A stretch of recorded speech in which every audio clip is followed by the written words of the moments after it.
জীৱনত তিনিজন মানুহক কেতিয়াও মাফ নকৰিবা। ১ নম্বৰ, যি ভালপোৱাৰ অভিনয় কৰে।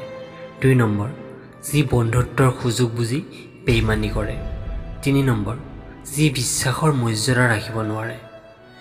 সম্পৰ্ক যদি মনৰ পৰা হয়, ভাঙিব বিচাৰিলেও ভাঙিব নোৱাৰে।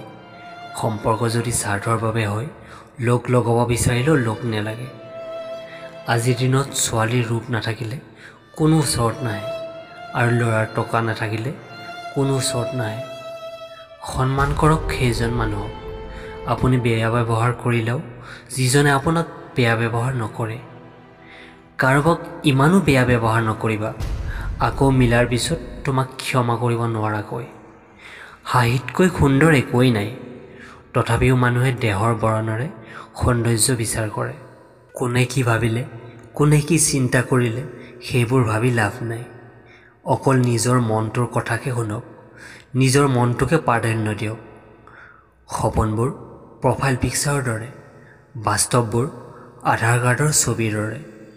সমস্যাবোৰ যিমান জটিল হ'লেও সমাধানৰ ৰাস্তা আছে, মাত্ৰ ধৈৰ্য ধৰি ভাবি চিন্তি কৰিব লাগে। ধন্যবাদ।